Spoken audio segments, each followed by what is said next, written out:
So how do we know you have the kidney issues? So these are the signs and symptoms which causing you the problem to the patient, like the swelling.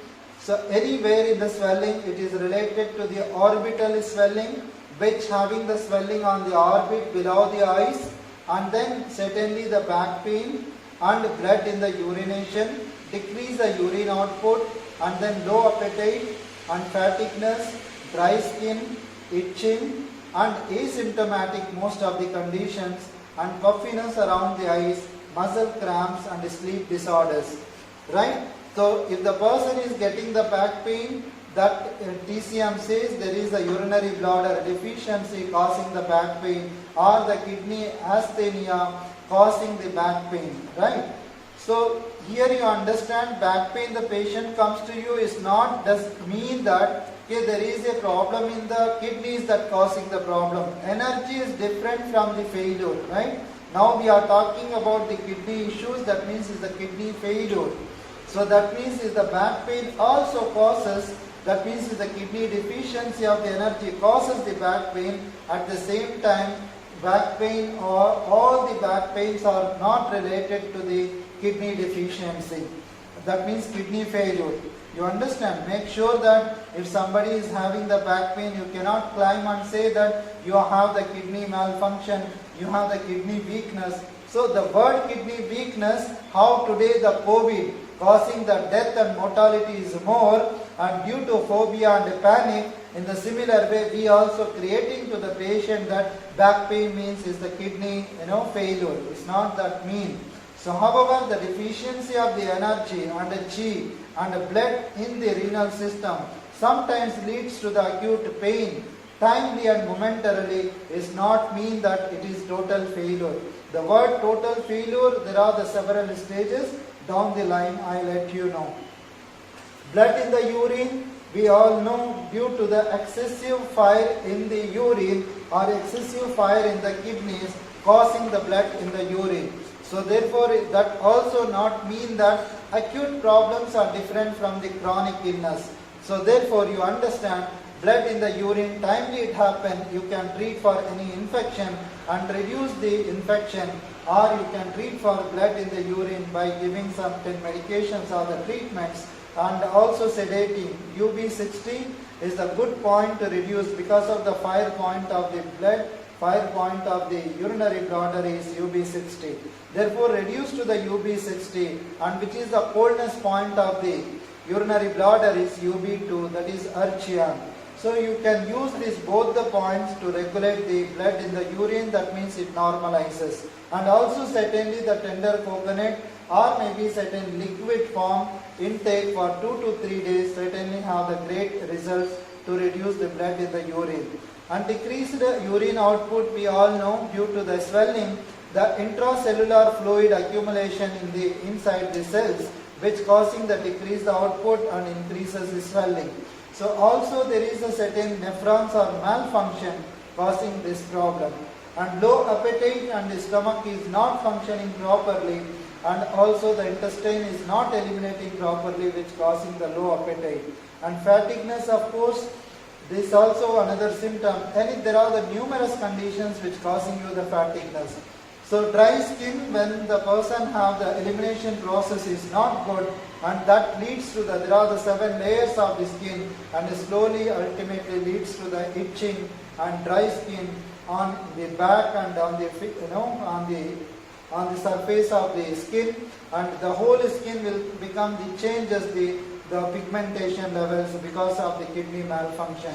And most of the kidney functions asymptomatic. People says that creatinine sometimes it goes to 4, 5, 6. We never know about it, and we couldn't identify it in the beginning stage because of all the symptoms are asymptomatic. So due to that reason, we come to know in the 3rd stage degree that have the kidney malfunction sometimes.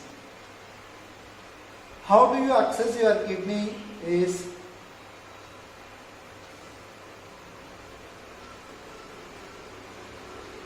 access your kidneys is not functioning properly. There are the certain blood tests you can be done. There are the what are the blood tests we can able to do.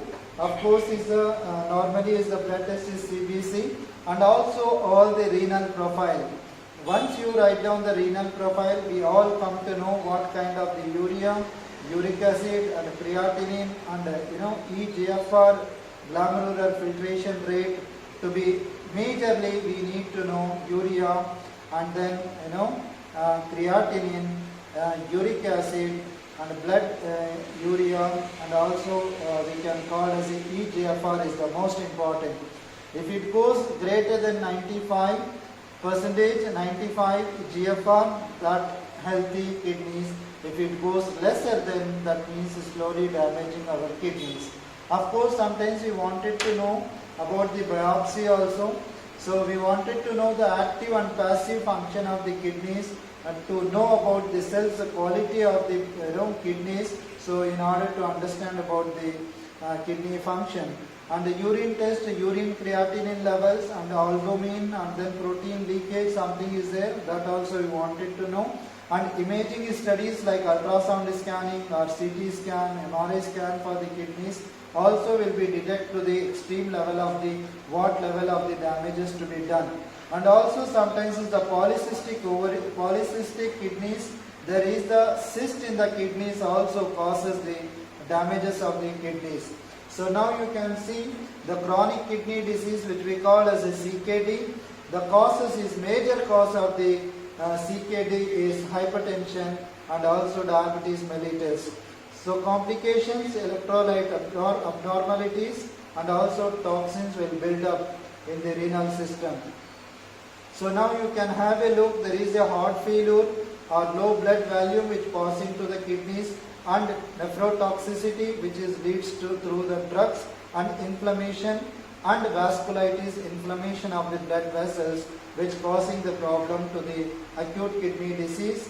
And whereas in the chronic kidney disease doesn't cause the problem, once the BP comes or diabetes comes, the patient will leads to the kidney problem is not like that, but certainly the chronic kidney disease, it leads to the slowly the people who take the medication and antihypertensive medicines and also the diabetes medicine, sulfonylureas, bigonides and ACE inhibitors for the hypertension, calcium channel blockers. These and all is emergency medicines, but if you continue taking the medicines, certainly leads to this disease. And also I mentioned the people who consume the ibuprofen and a lot of paracetamol and tramadol hydrochloride and the COX-2 inhibitors, cyclooxygenase inhibitors and prostaglandin inhibitions, medications. So these and all slowly leads to the diseases. Therefore, it is not at all much recommended time you can consume the medicine.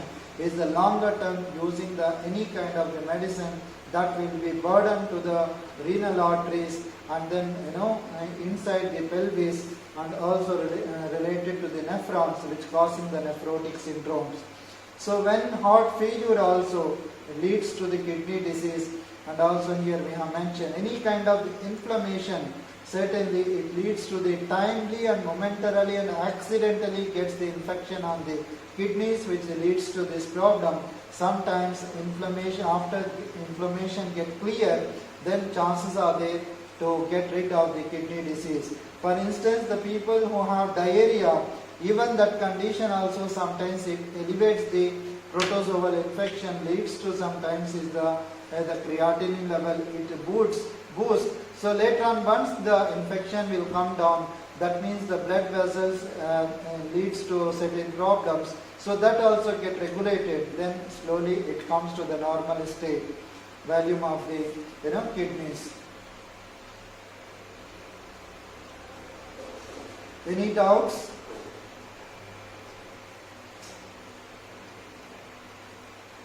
Now you can see the normal kidney and diseased kidney. So healers